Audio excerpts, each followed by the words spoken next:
Manifest Fitness Institute. Why the word manifest? Because I have manifested everything in my life. I want for people to manifest their careers, their livelihoods, their future trajectory, their career progression. I want them to manifest it.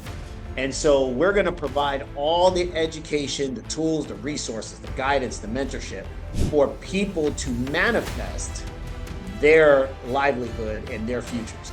That's what Manifest is all about.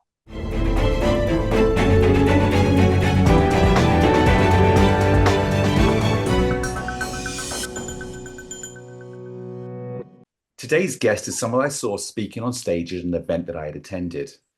Powerful, dynamic, and so much experience. As a 21-year serving US Marine, now retired, and worked starting his career again at that age, from the base all the way up to becoming a franchise owner and deciding it was time to take on his own business and become his own CEO.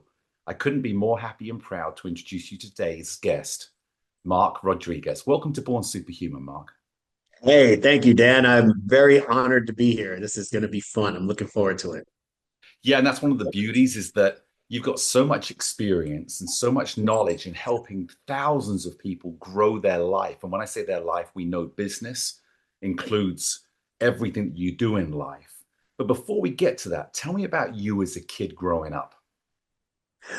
Me as a kid growing up, I mean, I was, well, first off, my parents raised me and my brother in the Bronx in New York. I was born in New York City, and then they moved us to Mesa, Arizona when I was 8 years old. And I graduated high school from Mesa at 17 and then joined the Marine Corps directly thereafter. But me as a kid, I was, energetic. I talk about the FITFO mentality, which I'm sure we'll dive into, the figure it the F out mentality, being a kid and moving from the projects of the Bronx to a suburban neighborhood in Mesa, Arizona at 8 years old. I quickly needed to figure it the F out with making friends and things of that nature. And back then we didn't have, too much stuff keeping us in the house. Everything was go outside and go play, find friends, do something, but you can't be in here. Unless you just want to drink a water or something, and even the hose outside was, available. That's how I grew up. And going from the projects, a small apartment in the sixth floor of an apartment building to having a three-bedroom house with a pool in the backyard as a kid, it was definitely a culture shock. But it framed a lot of things as me as an adult, where it changed the trajectory of my life. So that's me as a kid. So fascinating, because that's a massive move. I've been to Mesa and I've been to, the Bronx and out in New York, and what a difference. But Yeah. I'm a big believer in character. Mhm. You obviously very dynamic, because I don't think you could become who you are today without having that as part of who you were growing up. Where do you think you would have been if you hadn't have made that move, though? Because it's a tough environment. Yeah, no, I agree. It's funny because if you're familiar, I mean, I'm dating myself here, but we left New York in 1986. So if you're familiar around that time, crack and cocaine was starting to get really, really bad in New York City. And, they had elevated from, in the drug world, they had elevated from heroin to crack. And, you know, having crack valves in our staircase as we were walking down the staircase in our building just to get out, or people strung out on drugs and falling asleep in the elevators and things. I still remember that as a kid. And when you start to get into an environment like that, what ends up happening is you can either get sucked into it, or you can literally push away from it. My father knew better, and I thank him every day to this day that he had the mindset to say, we need to get the hell out of here. And taking that leap of faith, to move to somewhere he had never been. He was born and raised in New York City as well, just like my mother. And they've lived only in New York and Puerto Rico. And so that's pretty much all they knew. So moving all the way out west to Arizona was a strong leap of faith. And he had a no quit mentality. So for me as a kid, if I wouldn't have seen that, I would have got sucked into the life, whether it's drugs, whether it's, any kind of criminal activity, or even just sucked into the life of having a kind of a restriction of progression. I tell everybody a lot of times people, because of their environments, they have a capacity that they think is their capacity and they can't go past that because that's what they're used to. That's just what they know. And I think that my parents having putting us in that environment showed us that there was way more opportunities out there that we were capable of doing. So yeah, but even then, even so, as a teenager, and we'll flow into this one because as a teenager, I was really a knucklehead, So, I was a young father. I got my girlfriend pregnant when I was 16, and had my first son at 17 years old, 2 weeks after I had graduated high school. So, I had a lot of learning to do, and I was definitely, loud. I was obnoxious. I was outgoing. So I just didn't know how to control it. And it wasn't until I joined the Marine Corps that they taught me control, that discipline. Yeah, it sounds. I know so many successful people in life that had gone on a road as a youth that was dangerous to their future, and then going into the military really helped focus their potential into a drive.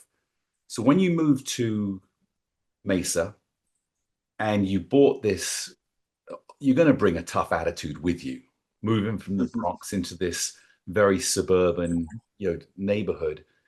Did you find it hard to make friends there? What was your attitude at that point? Yeah, it's amazing, to speak on the racial segregation of, that time frame. I moved into an all white and predominantly Mormon neighborhood. And I'm Puerto Rican, I'm Hispanic. Um, but it was very hard for the people I were around that they accepted me because I was loud. I also had an accent at that time. I've lost it over the years, but the East Coast accent that set me, apart. And I was very hyper, very energetic. And it just really it caused a kind of a people to be like, oh, you're too much, you're too loud and you're too energetic. And so I struggled to find friends. And I don't really like the term bully because I am a fan of, and I hate to say this out loud, but it's just the truth. I have to be straight. I am a fan with a little form of hazing when it comes to certain things, like initiation type of thing. I feel like there's certain things you should be initiated into, and you know, I understand that friendships and things like that sometimes, people may make fun of you and things of that nature, but I think that builds tough skin. It builds thick skin, dealing with that. And but I also come from the era where you say, hey, look, let's just go out to the park, let's knuckle up, throw some fists, and then afterwards we're all friends at the end of it. And that's how I grew up. So I got into my first fight in, I think, seventh grade, and I think that's where kind of it changed the trajectory of everything because I wasn't getting quotation mark bullied after that fight. After that fight, everybody's like, "Oh, he can fight." And it's like, "Yes, I can." And I was able to, even to this day, those friends from Mesa, Arizona, from that neighborhood. Here we are standing here almost 40 years later, a little bit more than 40 years later, actually. And I'm still friends with them to this day. I've got three of them. I've got three of them that I'm like still in contact with today. And I mean, it's amazing. But when I did have a hard time in school, I went to Catholic school. My parents put me in Catholic school, so I did have a hard time, and I begged my parents to put me in public school. And so my 10th grade year, my sophomore year, my second semester, they actually allowed me to go to the public school that was down the street. And the public school that was a little bit South Mesa was predominantly Hispanic and Blacks. And so when I got there, um, between Mexicans and Puerto Ricans, at that time, Mexicans didn't really know too much about Puerto Ricans, so they automatically thought I was black. And at the time, Mexican and blacks didn't really get along. So I ended up having nothing but black friends. So all my friends are pretty much black. So that's how that kind of transpired. And it was a unique thing because when I joined the Marine Corps, it's a melting pot. You go to boot camp and everybody is one.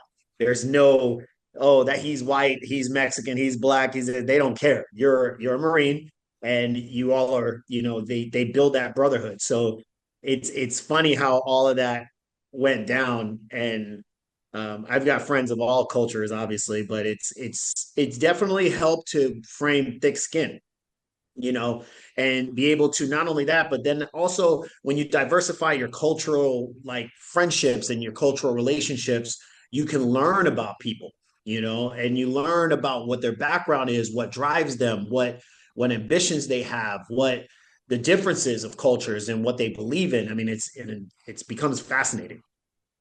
Yeah, I love my favorite thing in the world is travel.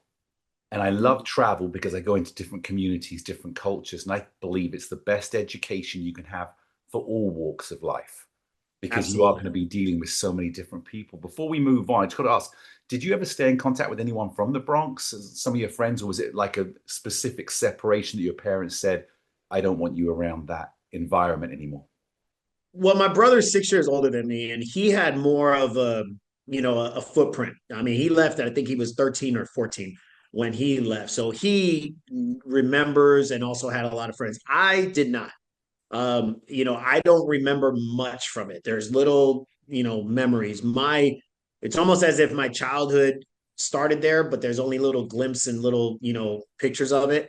But really, well, I remember everything about Arizona and starting in Arizona, and making friends. And, that's where I had more of a footprint. So it's not that my parents cut us off from anybody, but I will say this, that even family members of my parents' family, they saw the distinct difference between us living in New York and then us living in Arizona.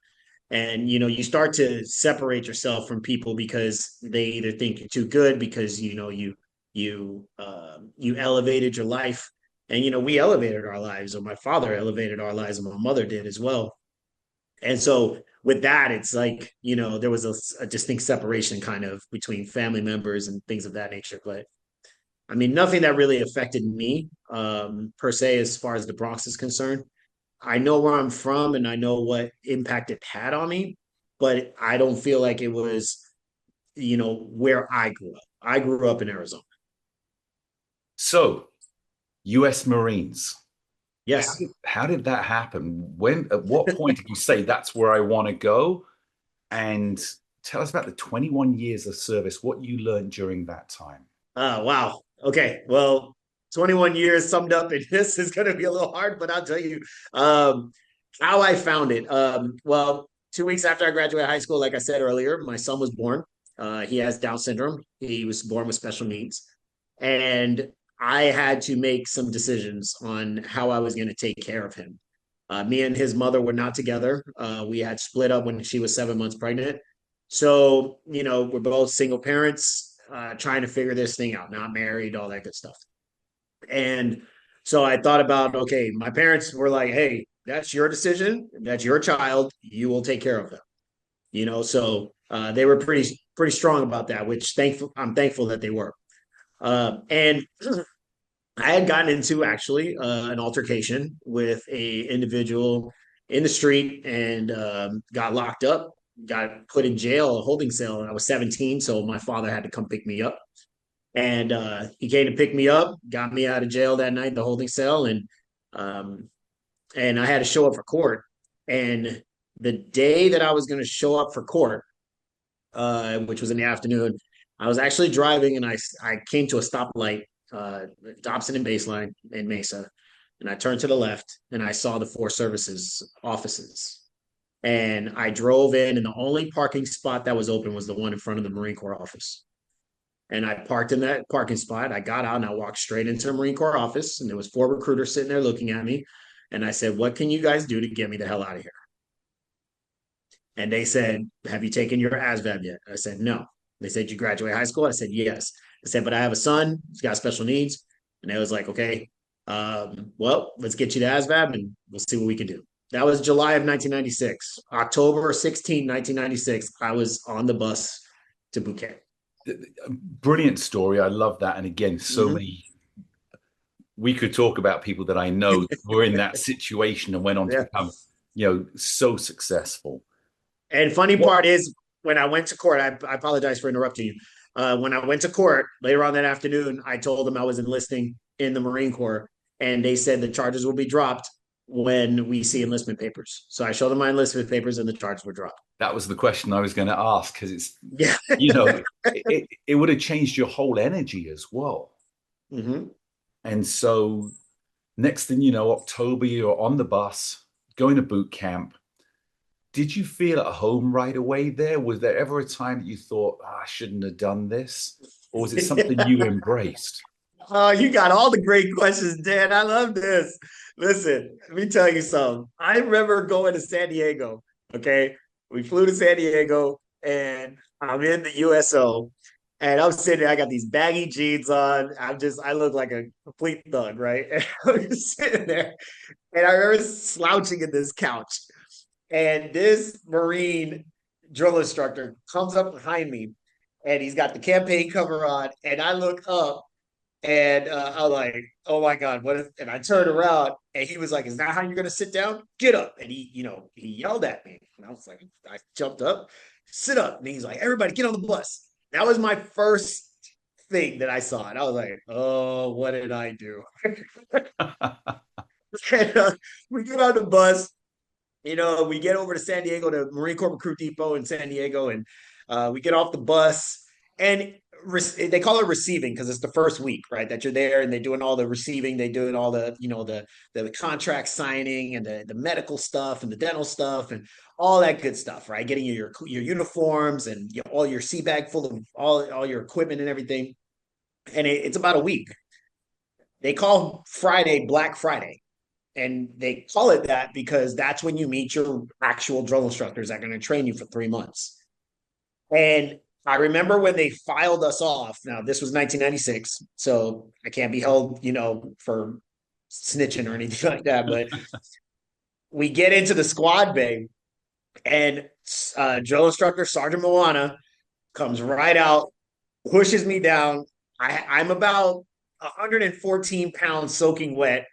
And I got this big 80-pound sea bag on my back, and I fall back, and I'm on the floor, and I can't get up. I'm like a turtle on the back, right? And he's over me, just yelling and screaming. And so I finally get up. We put our sea bag down, and we sit down, and they do their whole drill instructor speeches. And he comes out, and the senior drill instructor says, senior drill instructor Sean Lewis, he says, "Who here wants to quit?" And I jumped up quick. Me. And all I know is I had 4 drill instructors right here just screaming at me, spitting in my face, and I just started crying. I was like, I don't want to be here. And sure enough, the drill instructor had me in the duty hut and said, no, you're going to stay here, sit down. You're not going anywhere. And so I sat down, and that was Black Friday. And we, commenced to doing training. And throughout the 3 months I was in recruit training, I had a girlfriend that was back home, was not my son's mother, that, broke up with me while I was in boot camp. So I had the emotional issue there. And, but I learned a lot about discipline. I learned a lot about leadership. And I would say those 3 months strengthened me as a man. And because I literally changed my whole life, when I got out of boot camp and at graduation, my family didn't recognize me. First off, I was 145 pounds because I had gotten my butt kicked for that 3 months. But 145 of muscle where I was 119 going in. And I was just completely a different person. Yes, sir. Yes, ma'am. And my parents was like, whoa, what happened to you?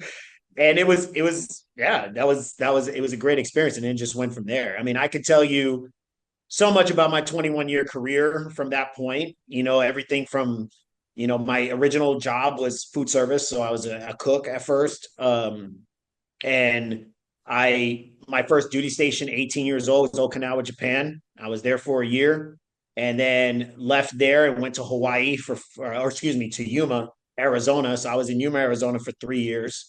Went to Hawaii for 4 years, back to San Diego to be a drill instructor. So now I was yelling at recruits for 3 years from 2005 to 2008. Went to first LAR in Camp Pendleton after that, and went to Iraq for 9 months. I came back from there, and I ended up back in Okinawa again for 2 years. Came back from Okinawa, went to Camp Pendleton to be an instructor at a schoolhouse, and then went back to Okinawa for another 2 years. So I spent a total of six years in Japan during my 21-year career, and then I eventually retired out of San Diego in 2017. So that's the 21-year career right there. Well, thank you for your service, because Thank you. I come from a military background as well, and it's beautiful, because my passion and my focus is brain retraining.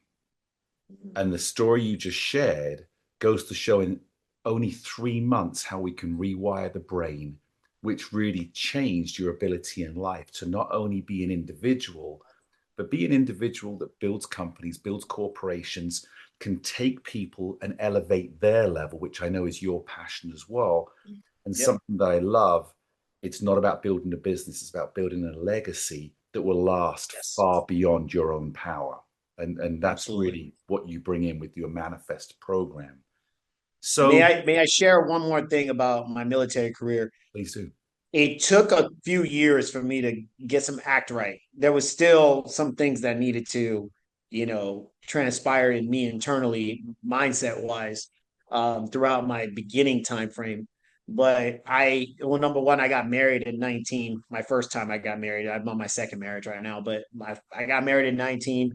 I was married for 14 years. I have, 4 kids total. And learning all through that, and then being deployed multiple times, and having to, navigate the Marine Corps and having a family at a young age, that was a learning lesson, big time as it was.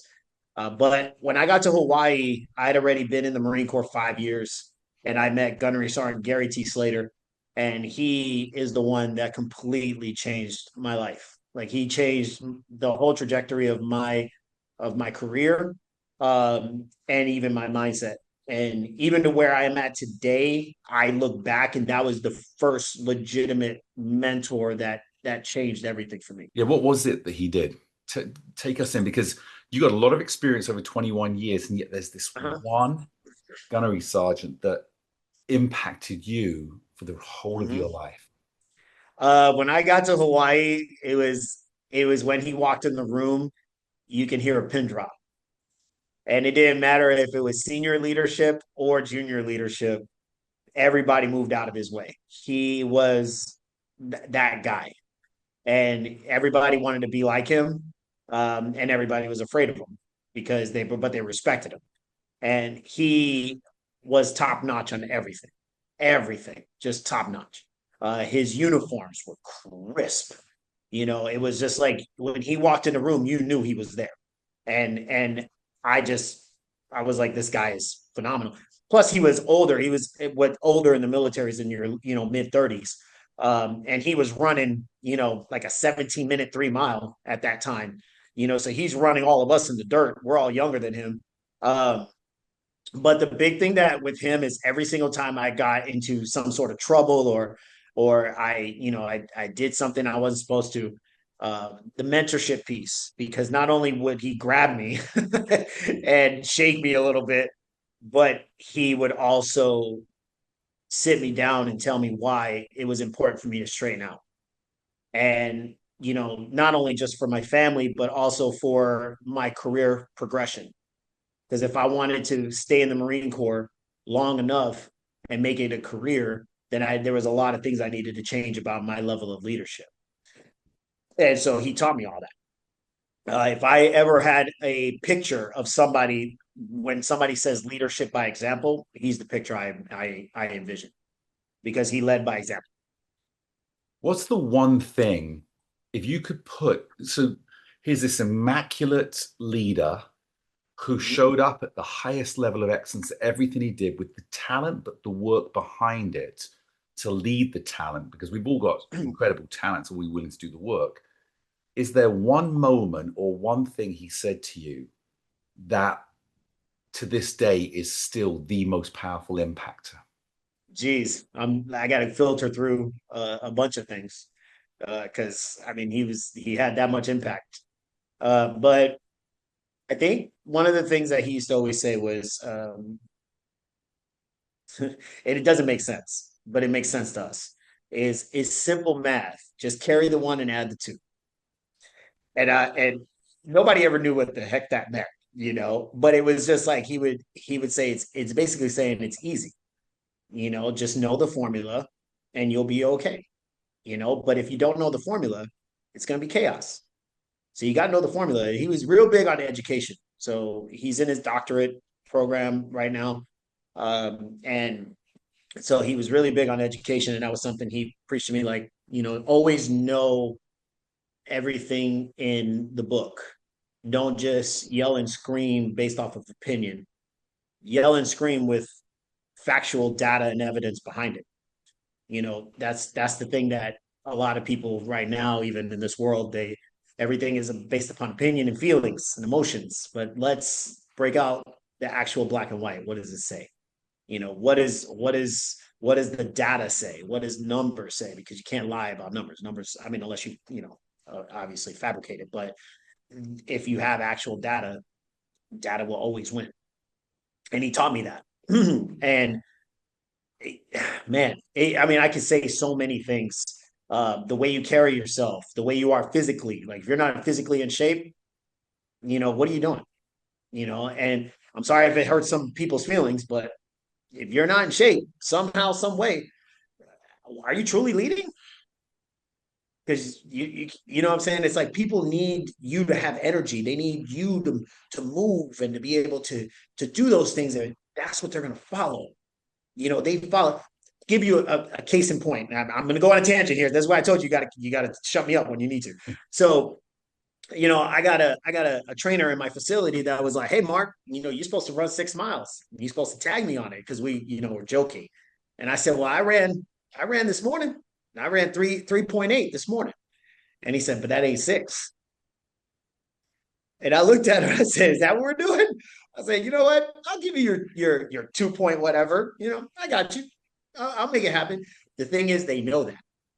So they know that I'm going to go probably after this podcast and I'm going to run that 2 point whatever. And I'm going to come back and say, "There you go. You got it." And that's the piece that it's not because he pressured me. It's because I'm a man of my word. And I say I'm going to do something, I'm going to do it. It's so interesting. Gunny Slater taught me all that. No, it's brilliant because you talked about the old days when I grew up as well. You can't even call them the old days. I don't like to look that far back, but it was. You got a problem with someone, you go out there into the park, you knock it out, and then whoever ends up winning, there's respect on both sides. And you can go out afterwards and have, you stay a mutual respect, even if not friends. But Absolutely. That goes back to what you're saying. When people are told you're not in shape, and I see this, people that get up and talk on stage, and it's part of my motivation to stay in shape. When you get on stage and you talk, if you're not living what you're preaching, how can people trust that it's the best? But the comment that you had, I apologize if people take this the wrong way. That's no different than stepping into a park with someone and facing the truth.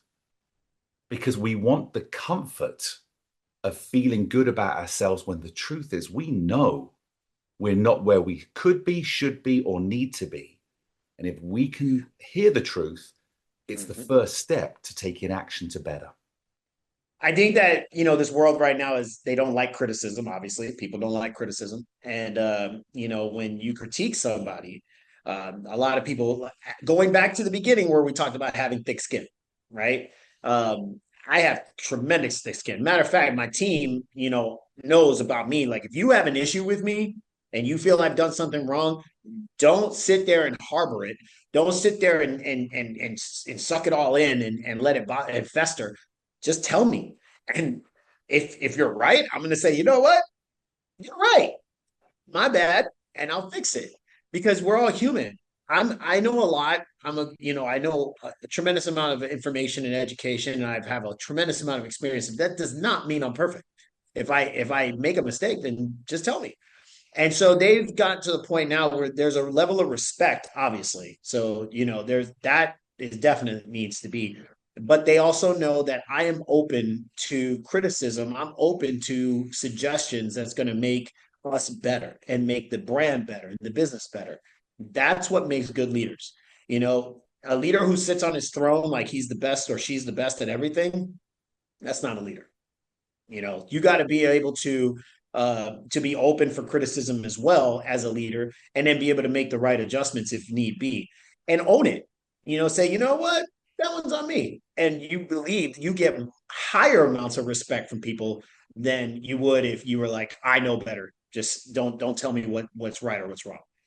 Yeah, I agree so much with that because as a leader, and I have a saying that I use, the greatest leaders are not the ones with the most followers. The greatest leaders are the ones that create the most leaders. Now, within that, a leader has to still be willing to take a risk. And with its risk, it means it's completely, not complete, but it's unknown. Because if we knew it, it's not a risk. So if you're not willing to take a risk, which means you're going to learn, and sometimes you can be wrong, how can you turn around and be a risk taker and always be right? And how can you never be wrong if you're taking risks? And so that's where growth comes from. Now, I've got to ask you, Manifest Fitness Institute. Yes, sir. Why the word manifest? Because I have manifested everything in my life. Go deep. There's not one thing. My kids' genders, I manifested. I mean, it's you talk about every single aspect of my life, I have manifested. When I talk about my kids, right? I knew all my kids. I have 2 boys and 2 girls, and I knew when each one what gender they were going to be because I just spoke it into existence. I'm a God-fearing man. God blessed me in many of different ways, and but with everything, even problems, when problems erupted, when I got divorced in 2012, I knew I was going to be okay. I knew like, hey, you'll work this out. You'll get back. I lost a 3,200 square foot house. I lost pretty much my family at that point, and I had to start all over. I was in a 1-bedroom apartment with no shower curtain, no furniture. I had a paper plate and a couple plastic forks and spoons. That was it. And I was in the Marine Corps for 15 years at that time, 14 years. So every single hardship, every single thing that comes up, I always FITFO'd. I had a solutions focused mindset.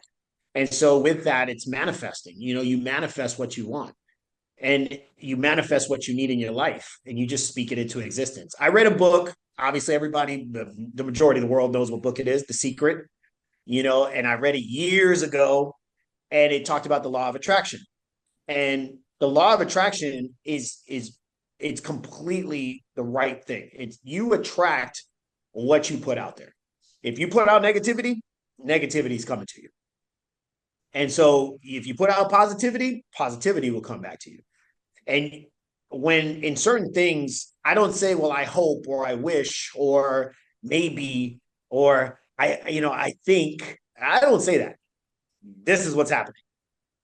And we will do everything to make it happen. And so far, everything I said was going to happen has happened.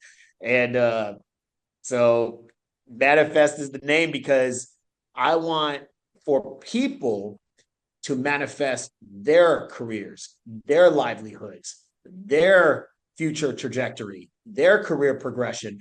I want them to manifest it.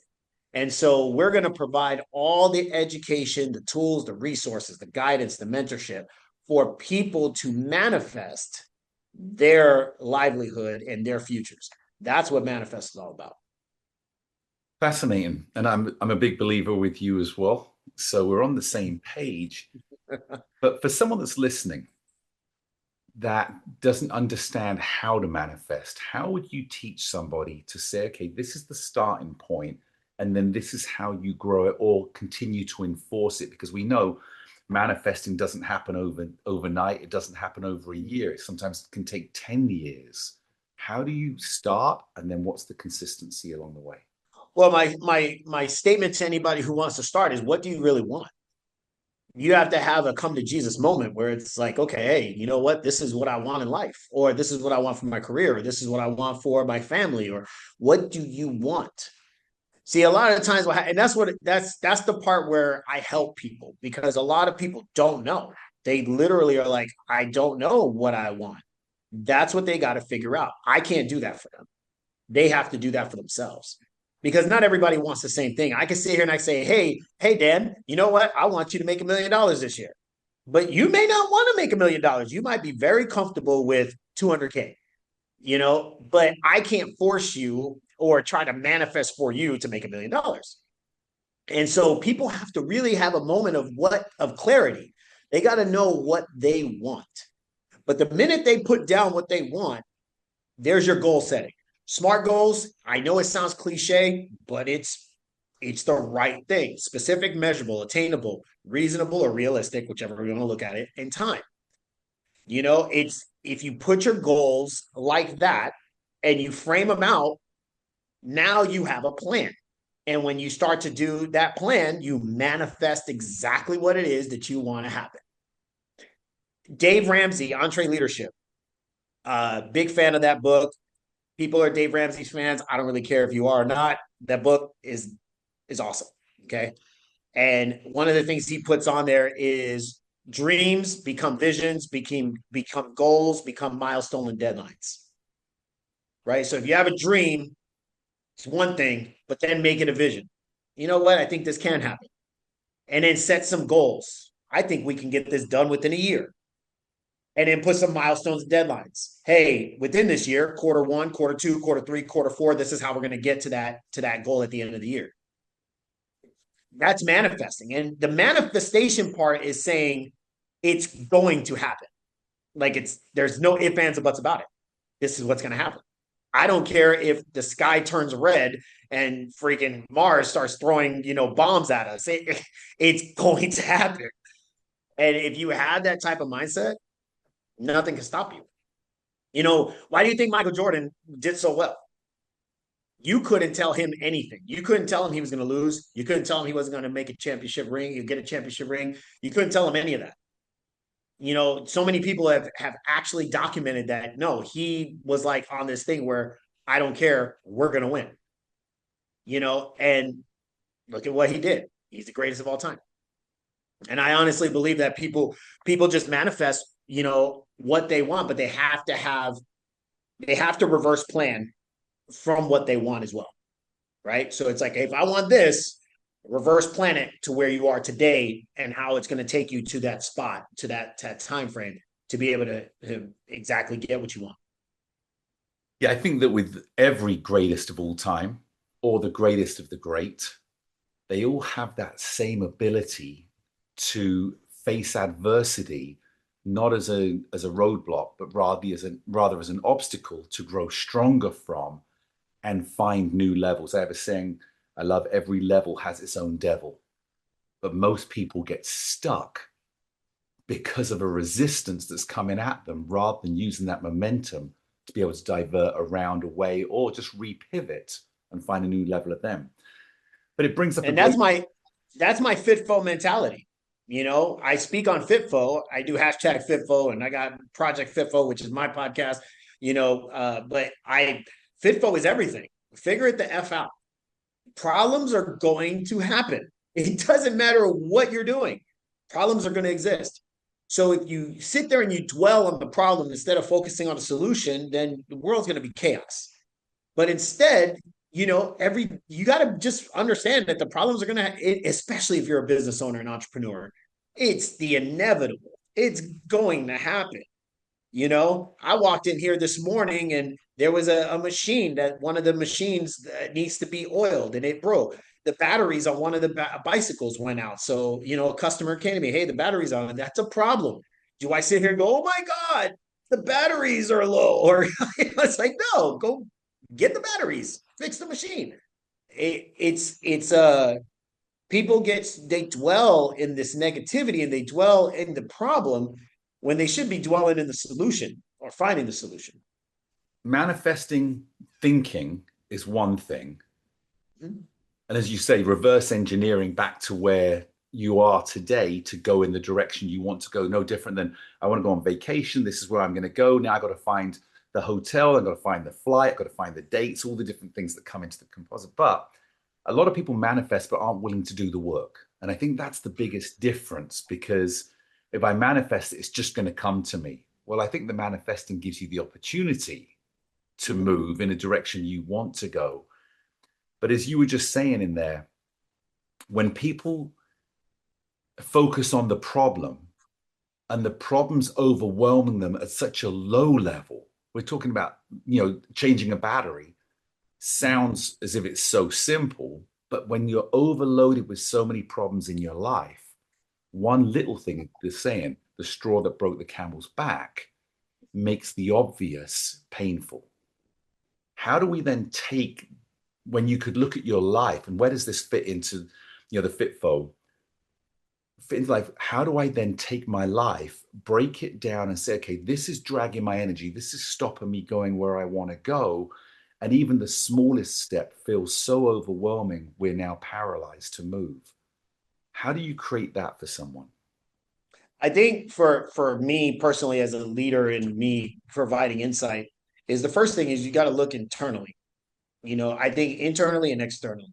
So internally, for instance, looking internally to see a self-assessment of you and a self-assessment of your discipline, of your structure, of the way you are, what time you wake up in the morning, what kind of food are you putting in your body? All this leads to fixing those problems, by the way, and having more of a mindset to be able to be clear about what you want to do and how you want to do it. But if you're not taking care of yourself and you're not doing, the work to take care of you, getting proper sleep, managing your stress, being able to do breathing exercises when you start to get overwhelmed, that's the internal part.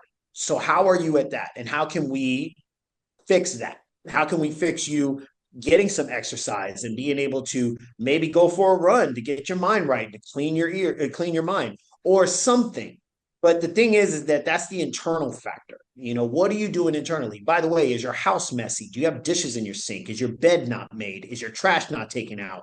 When's the last time you vacuumed your house? Believe it or not, those types of things actually helps you and soothes you, because if you live in chaos, such as your dishes not being done and your sinks being full, then your life is going to be chaos. You can challenge me all day you want, but it's the truth.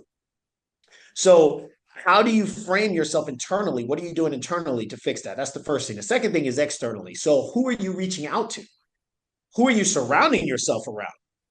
Because believe it or not, the people that are around you can sometimes add to the problem.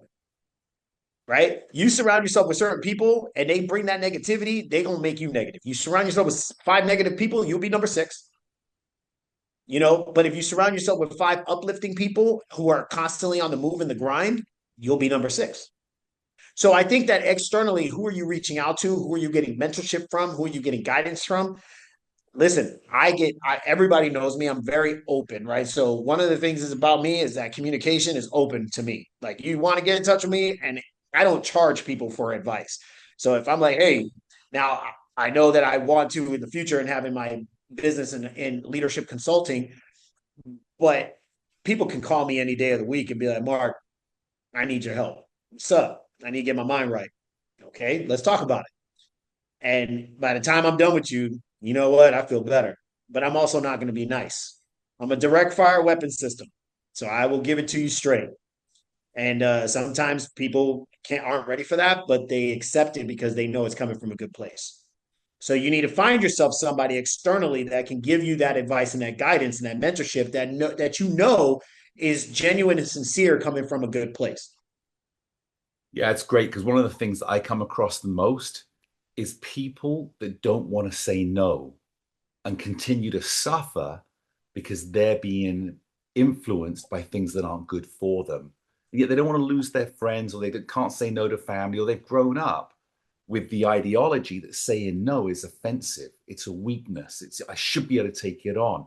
How much do you find that's an issue? And how would you talk someone through finding the courage and self-love? I'll put it that heavy. Self-love is the ability to say no and then start on a road that you're fearful of, and yet you have to take it.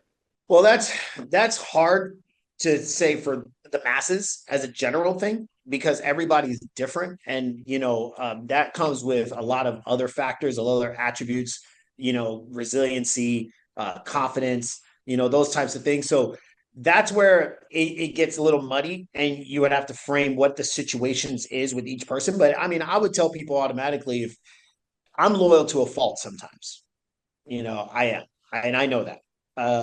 There's really not a lot of no in me if I know I'm capable of doing something, by the way. If I know I can get it done, I'm going to do it. Take, for instance, March 28th. I got High Rocks, if you're familiar, the High Rocks competition. There's a High Rocks competition in Houston that I'm competing in.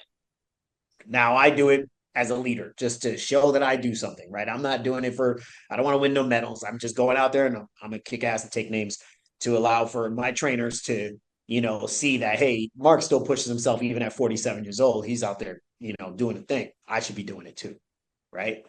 But I also got slated to be a guest speaker, a keynote speaker at an event for the Dallas school district for dads. So it's a big thing that they're doing here for dads, and they want me to be a keynote speaker. It's at 2:00. Houston's 4 hours away. I'm gonna make it happen. I'll say no, So logistically, I did the math. The race is at 8:00. It gets done about 10:00. I'll be on the road. I'll be there roughly around 2:00. I go on at 2:30. We're gonna make it happen. So that's just. But if, for instance, if something's going to be that I just don't need to go to, and it's not something that's worth my while, or it's going to be a return on investment for other people as well, then I will say no. And I said, no, I'm not doing that, And I think that it comes with a level of confidence, but it comes with a level of understanding what your goals actually are, and whether any of these things that you have to say no to actually align with your goals. Because if they don't, then say no. It's not, leading to trajectory. I hope I answered the question. But that's how I see it. Yeah, I think it goes back to your point of looking at the situation. Everything has a solution if I can make it happen logistically and realistically, because we could all say anything, we can make anything happen. But if your event's at 8:00 and the keynote's at 9 a.m., there's no way you can do both. So that's exactly just realistic.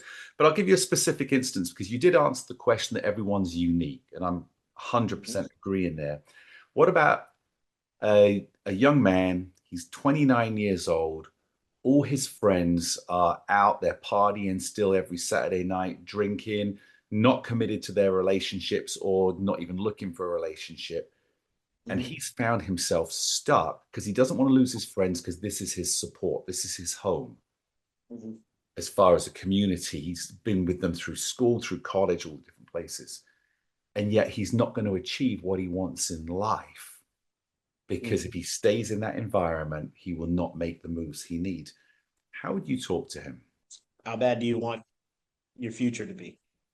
How bad do you want your goals? Because are they your goals, or are they your friends' goals? Whose goals are they?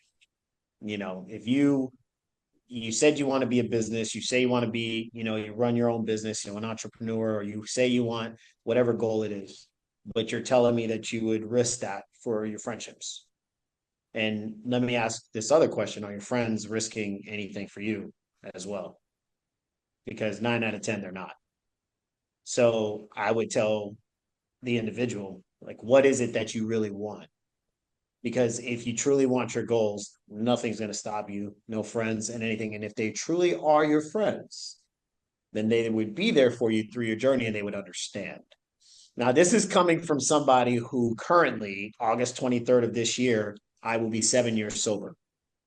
And sobriety from alcohol definitely questions friendships. And people start to see that you start to see that some of your friends are not really your friends if it ain't for the drinking. And some of them don't care about the drinking, but that's just who you used to drink with. But understand, I had both sides. When I got sober, and I got sober at 40 years old, when I got sober, there was a lot of friends stopped calling. A lot of people stopped asking me to come over. A lot of people stopped asking me to go out to dinner, those types of things. And, but at that point in my life, I didn't care, because I was dead set in what I was doing and being sober and starting the new sobriety life. And people who did support, they stuck around, and they're still my friends to this day. And they accept me for who I am. I can still go out with them, and we can go hang out at a bar, and I drink, maybe some sparkling water, and they're drinking drinks, and they also know that when people start to get a little too sauce, I exit stage right. So I'm like, all right, y'all have a good night, and I go about my business, and they respect it. They don't say nothing. So your true friends will be around for you, but they also they know what I am doing with my career, and so they know I'm dead set on that. And if that means our friendship is no longer, so be it. Uh, that's what I would tell a 29-year-old, who's worried about that. That there comes a point in time where your friend list starts to go a little bit shorter and shorter and shorter as your years go on. And at some point, the person that really matters is whoever your spouse is at the time, and who you're sharing a life with.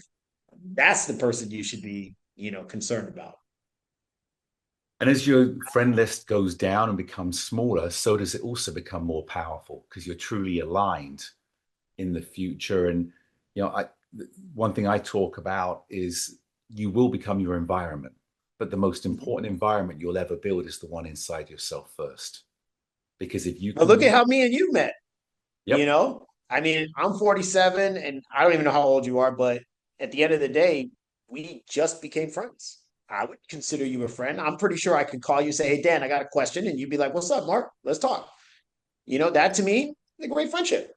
You don't know who you're going to meet, but I guarantee you, me and you, if we weren't on this podcast, we'd probably be talking for hours on a whole lot of things, because obviously we align a lot of ways. And so if I was concerned about friends from yesteryear that weren't aligned with me, it's a lonely road, though. And I just want to say congratulations. I'm proud of you for the 7 years coming up in August of sobriety, because it's not just how it impacts your life. It's your health. It's your brain health. It's your ability to focus and take on challenges rather than escaping away for a while. And I've never met anybody that's gone from being an addict to sober that has gone down. I've never seen it. I've only seen elevation of life. So congratulations to you. Thank you. Best decision of my life. Yeah, it really is. Opens up your whole world. Mm-hmm. Entrepreneurship. Yep. It's a lonely road. People think, I've been fortunate enough to open multiple businesses, some, 7-8 figure businesses. Mm-hmm. And people think it brings the glory, but it brings a lot of commitment, a lot of pain, a lot of self-questioning, times of doubt, incredible times of discovery and elevation and meeting new people and curiosity. And it's almost like we're kids again playing, but the stakes are high because it is life. Mm-hmm. What do you talk to people about having gone through working for someone else and building yourself through a whole organization to then, well, I can go even further. You started life again after 21 years as an active US Marine to go back and start again and rebuild, and then stop and rebuild yourself again with your own company. Let's talk about entrepreneurship. So I'm not a great employee. I hadn't realized that. I realized that early on after retirement. coming out of the Marine Corps, and I want to share this with everybody. So if you want to make a reel out of this one, this is one you need to make it out of. Coming out of 21 years being institutionalized in the Marine Corps, because that's what happens. I found it hard to even hear my first name. I was known as either Gunny Rashawn Rodriguez or Gunny Rod, and that was who I was. And so hearing Marc was like, it threw me off. It took a while to be comfortable hearing my first name and people calling me by my first name. So I would tell everybody that's out there, when it comes to veterans, to military veterans, have some understanding and some grace that it's very hard to transition, especially the more amount of years that they put in, because just something as simple as that, there's a lot more also that comes along with that. So trying to find my way in the civilian world and see what was new for me and what I was going to do. I knew I was physically fit and I knew I liked fitness, so I just led to being a personal trainer. And it just so happened that the facility that I was a part of, that I went to, was for independent contractor personal trainers. It wasn't for employees. I didn't know this. This was just something that, got put on my lap out of nowhere, that I was like, what is this? And so what I ended up doing was, I was like, okay, well, this is what I'll do. I'll become a trainer and run my own business. So as I was doing that, I learned a lot. And I decided, like, hey, I'm going to be an instructor for a personal training school. And I was an employee, and I got fired a couple of months later because I was trying to right a lot of wrongs and a lot of chaos, as I would in the Marine Corps. And the management didn't like that I was basically showing them where they were wrong, and they didn't want to be called out like that, even though I was doing it professionally. And that's where Manifest actually got created, because I was like, I'm just going to build something to the same stature, but better.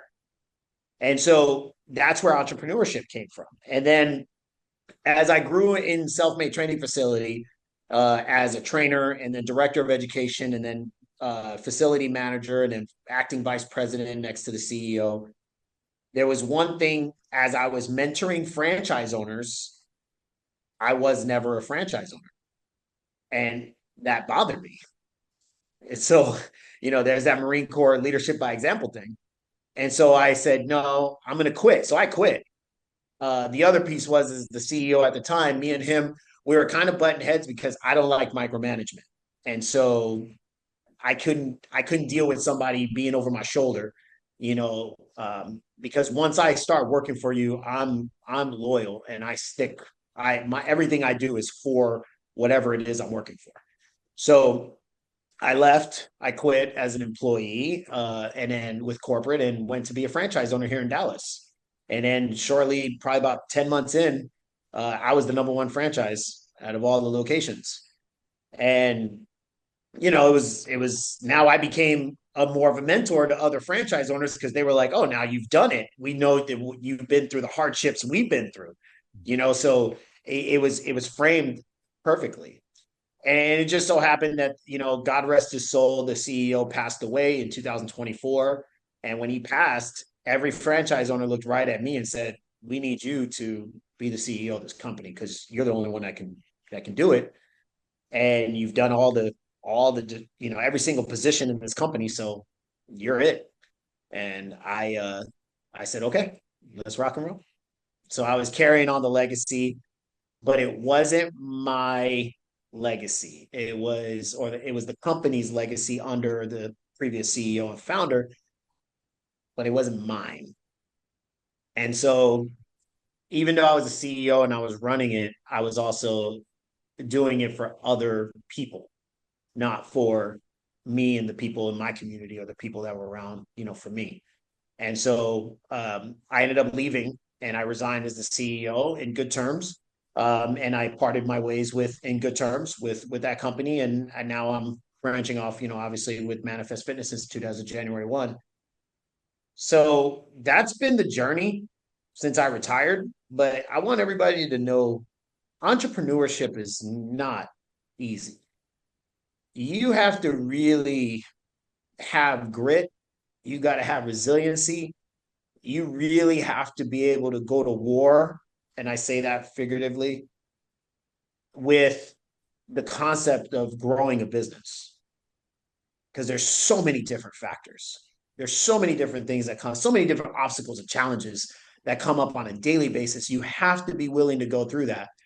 And you are going to question yourself. You're absolutely right. I laughed when you were saying all those things because I'm just like, man, you're speaking my language right now. There's moments where I'm like, why the hell am I doing this? I could be retirement. Listen, I want the world to know I got a retirement. I got VA disability. My wife's got a retirement. She's got because she's a retired Marine.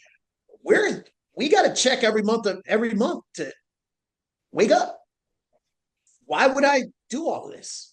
Why would I go through all this hardship and craziness when I can live a very good life without really doing much? My wife is in her doctorate program. She's got 2 master's degrees and she's an HR director. I mean, she makes great money. What am I doing here? Here's the thing. For me, 2 things. Legacy. I want to build a legacy that for military veterans and for people that either come from where I come from, look the way I look, or whatever the case may be, that if I can do it, you can do it. That's my legacy, is that if I can do it, you guys can do it. So if I have to continue this ride so people can know that it's attainable. That's just the way it is. And here's the second thing.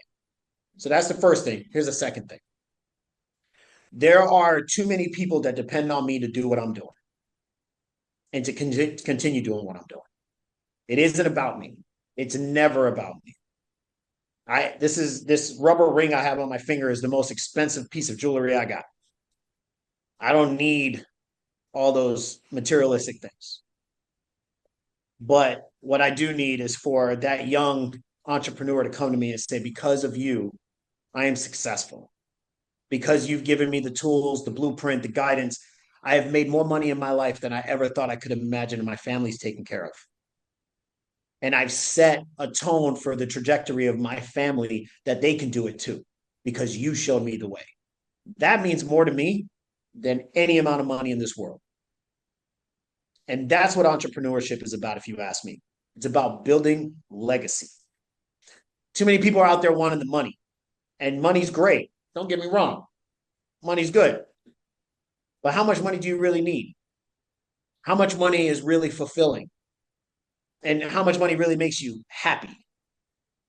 Because I know a lot of rich people that are very unhappy. So that's my statement on entrepreneurship. Yeah, it's a tough road because, again, I'm the same as you. Yeah. It's very hard to build somebody else's dream when you could be building your own. But identifying what the dream is the first step, because you can go, work so hard for so many years building something you don't even know you want. What is the biggest misconception about entrepreneurship that you find tends to be a common theme? Because I've got another question as a follow-up from there. Oh, Dad, that question.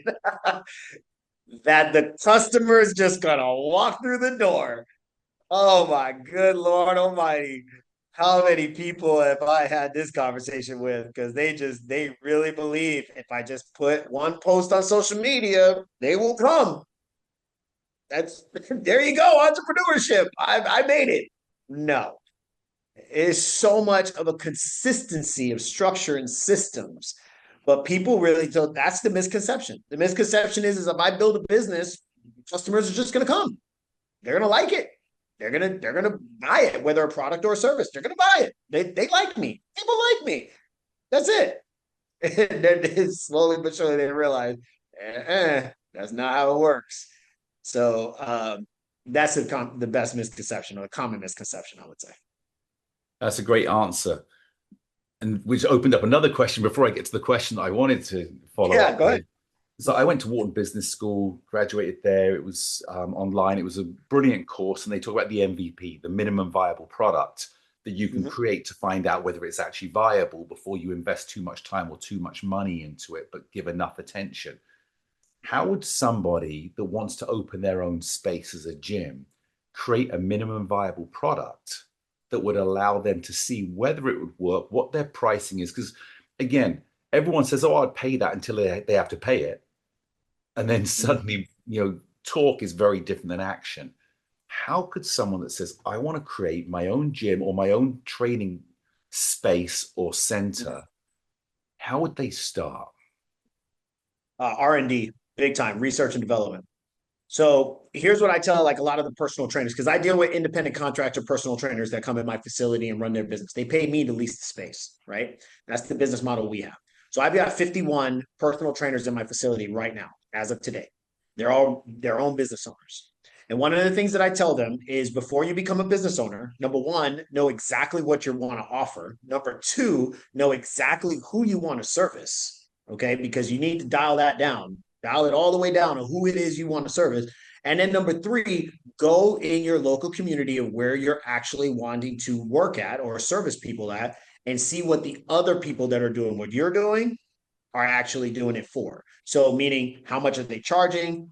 Who is what, what is drawing in the consumers? Is it fancy equipment? Is it fancy lighting? Is it, excuse me, is it, education? Is it group fitness? Is it, what is it? What is it? Like for self-made, it was the graffiti and the grit. Like people like that, right? But then some people don't like that. So they'll go to an Equinox where it's a little more high end and it's like more premium. So what is it that you're trying to do with your brand of who you are and what you're trying to service, and do your research and development first. Don't go jumping into owning a gym because you think that that's going to work. You got to know your demographic. You got to know the area of where you're at. I'm in downtown Dallas. I'm in the design district. It's a lot of art galleries around me, right? But we also have other gyms that are in the local area. So I understand my 15-mile radius around me and what cities are around in the 15-mile radius.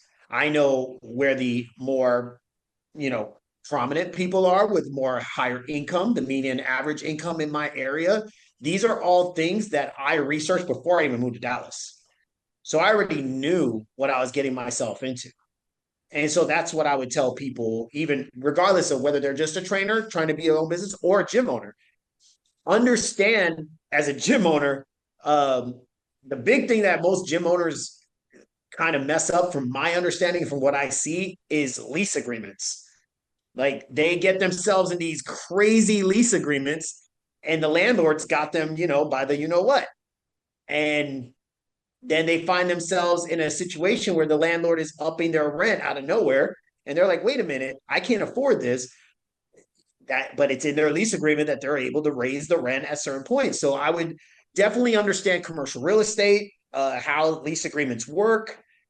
Do some research and development. Don't ever step into something without doing some research, because you're gonna find out. Don't get me misunderstood. You're still gonna have moments where you're gonna learn some things along the way, because that just happens. But the more you understand at the forefront, the better it is to make the adjustments as time goes on. Yeah, I've been in that situation. I opened a 20,000 square foot training center out here in Westlake Village. It was brilliant, but you got to know your numbers. You've got to know, because nobody's going to be kind to you in business agreements. As you said, the contract is the contract. How do you then take that though? Because you have to give up so much of your time. You're really on call 24/7. How can you have it where you open your business, you run your business, but it doesn't control your life? What advice there? Because I've been on both sides.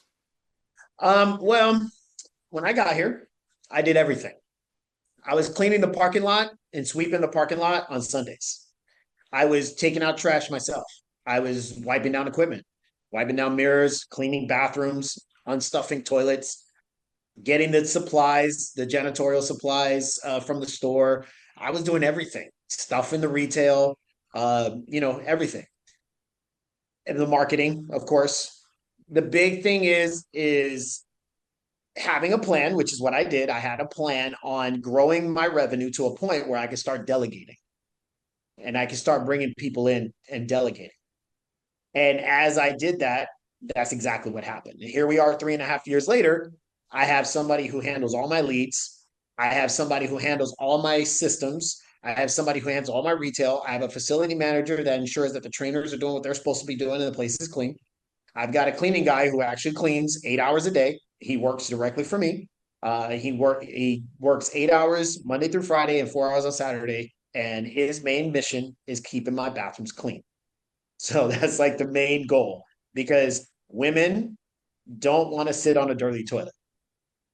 And so, believe it or not, women are the biggest amount of customers coming into a gym, if especially into a private training facility.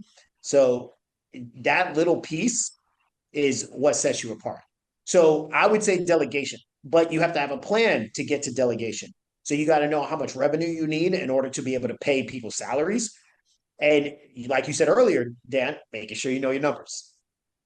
If you know your overhead, if you know your gross revenue, you know what your net profit is, then you can start, dictating where some of that money is going to. Here's the other thing. Reinvest back into the business, but reinvesting back into the business is delegation as well. So where people are like, well, I need to buy new equipment and do this. Well, okay, but what if you reinvested into somebody who took care of all your stuff on the back end? Now you ain't got to worry about it. You can focus more on getting more clientele to come in to make more money so you can get that new equipment. But you don't have to worry about this over here. All you got to do is inspect what you expect. So that's what I would say is the biggest thing to gain that freedom. But here's my last piece to this. Remember, I keep leading right back to leadership by example. Everybody knew that I took out trash. Everybody knew that I swept the parking lot on Sundays. Everybody knows that even to this day, if I walk outside and I see a piece of trash on the floor, I pick it up. There's days I walk in here and I'll start cleaning up, and they're like, Mark, what are you doing? Cleaning up. But let me get it. And I'm like, no, I got it because you could have got it when I wasn't here, but you didn't. So now I'm gonna clean it up. And it bothers people. Like they're like, Mark should be cleaning. And it becomes a culture to where people now start to go, we need to clean up, because it's not right that Mark's coming in and we see him cleaning and we've been here. And so it builds a culture of, what are you trying to have as far as the consumers coming in? This is your house too. So Yeah, I made that a mistake along that path though, where I was so committed to my standard, I was so committed to what I wanted the place to be, and that I was so willing to do the work that I almost became the employee of my employees, because I was doing the work they should have been doing, but out of frustration or what I perceived as leadership, I was doing their work for them. And I noticed a lethargy started coming in, where people are like, oh, it's all right, Dan will take care of it. Or they'll see a cobweb on the ceiling and go, oh yeah, Dan will get that. Or maybe he won't notice, but when he does, he'll take care of it. Very fine line between leading and doing other people's work for them. And again, I would caution everybody to look at that side of it. Am I actually creating a weakness, or am I leading to a greater strength? Agreed. Because for me, like for instance, this morning, I cleaned up the gym and I came in at 4:30 this morning, and it was messy, and I was not happy. But I had my team meetings this morning at 10 o'clock. And I told my facility manager and my chief operations, I said, hey, why am I doing your job for you? Why didn't you catch this? So what you're telling me is I don't need you. And then they apologized, and they said, we'll keep up on it, our bad. And now I'm holding them accountable, but they also know that I did it. And now they're like, oh man, if he does it again, he's going to be really upset. And they know that. So I think that as a leader, you have to be willing to hurt some feelings. You're gonna have to keep it business, because as much as I like my people, my team, if I have to reprimand them, I will. And it's not personal. It is 1000% business. And so I keep my personal emotions out of out of business, period. But I do care for my people on a personal level. But when it comes to business, business comes first. And they all know that about me too. They all know I love you to death and I'll take care of you. You need me to pick you up on the side of the street? I'll do it. But understand, business comes first. And so if you're not doing what you're supposed to be doing, I will get rid of you. And I think that's another thing. A lot of people have a hard time having those hard conversations. Yeah, there was a saying that I grew up with a chain is only as strong as its weakest link. But I Mhm. realized a chain is only as strong as every link. Yep. And if one link is giving 100%, another link that's theoretically stronger is only giving 50%, it's still the weakness within there. And getting that whole team to work together for the unity of the business. You can't have one person that doesn't care come in and take your business down because you're going to let it slide. They joined You your. got to train your people as a team. I always have a saying, and they know this. There should be never one point of failure. Mm. There should never be one point of failure. So Daisy Santizo does my retail. Let's say Daisy gets sick. Somebody else should be able to pick up that retail and take care of it. So I know two other people that can take care of the retail if Daisy was to get sick. There's never one. And then if all three of them are sick, then I got it because I know what's supposed to happen because I stay on top of it. There's never one point of failure. No, it's brilliant. So to finish this up, Mhm. manifest where you're going to be in 3 years' time. What is your big vision now? Because I know you've grown so much, and within that, there's that fear of letting go, not with you, but a lot of people go, okay, we'll reach this point. If I invest out of that and go bigger, I could lose what I got. And yet you tend to lose what you've got when you don't continue to grow. Where do you see yourself going now and here? One in every state by the end of 2028. Brilliant. 6 international locations by the end of 2028. $100 million company sold to either a private equity firm or a venture capitalist. What will you do then? Leadership and business consulting. I love very specific, very disciplined, very militaristic. And I will go back to what you said before at the beginning. It shaped your life going into the military, that training. When you talk about your team having certain standards, you don't become a US Marine and then everything slacks off. Yep. There's a standard, you stay to it. I believe the military is the greatest organization in the world because it really is life or death. If you mess up, if you don't keep the standard, it could be the end of you or your comrade you're standing next to, your partner. That's Let's, business. yeah, There's a lot of correlation between the military and business because that's business as well. If you don't maintain systems and structure and you don't evolve with the times, your business is going to fail. And you can see through the business life cycle, you can see it. Startup, growth, maturity, death, you can see it. If you understand where you're at in the business life cycle, you're going to evolve. You need to evolve because if you don't evolve, it's going to be the end of your business. So if you don't have proper systems, if you're not embracing AI, if you're not getting proper education to master your craft, if you're not doing all the things that need to be done, you're going to fall to the wayside. So the one thing about Manifest Fitness Institute is I wanted to be the premier health and education company that's out there. And the reason why it's going to be is because of the fact of all our educational partnerships and the people that we're aligned with. We are aligned with some of the best of the best. National Academy of Sports Medicine, NASM, actually is one. Lionel University is another. TRX is another. And I got a laundry list of people. Align Smart, and as we grow this brand, everybody who's aligned with it educationally, now people can come in and sit in a classroom and actually learn. Online training is great, but it's not better than in person. In person, you get to deal with the kinesthetic, the visual, and the auditory learner.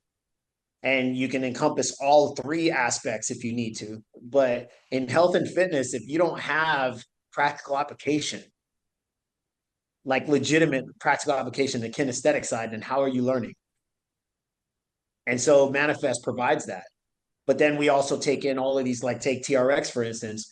We bring TRX certifications in here and we teach people how to add that tool to their toolbox.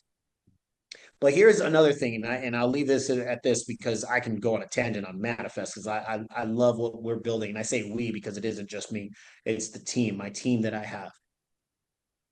When we have independent contractor, personal trainers, entrepreneurs, business owners that are actually teaching the curriculum, they're teaching from a perspective of experience. They're not just some person that went and got a certification and now they're teaching up on the stand. No, they have experience and they're talking through all the business problems, the clients that call late, the clients that don't pay on time, the clients that have a great success story and then all of a sudden they lose, they gain it all back or whatever. It's like they have all of that experience to be able to give to a foundational student to say, hey, look, expect this. But here, let me give you the business side. So you want to learn self-myofascial release. You want to learn how to use a foam roller. You want to learn how to use a percussion device to be able to give to your clients. Do you know how to market it? Do you know how to put it on social media and educate somebody? Do you know how to actually frame that so the client's information comes into your CRM? Do you even know what a CRM is? You see what I'm saying? So it's like, that's what you learn here. That's what makes us different. And there's a lot of people that could try to mimic or to duplicate, and that's fine. I wish them the best. I think competition is very healthy. So I love it. Go for it. But I guarantee you, I will forever believe in providing the utmost value to the consumer to where they feel so overwhelmed with value. They're like, I'm not going to get this anywhere else. And that's why Manifest is going to continue to be the top of the top. I will never doubt you, sir. It's one of those Thank things you, that, Dan. no, I know. When you know, you know. Yes, sir. Mark, thank you so much. And I say your first name very respectfully. I know that you're Thank comfortable you. and confident there now, but again, great tip that you left with military personnel coming out and leaving the forces to understand how awkward it is.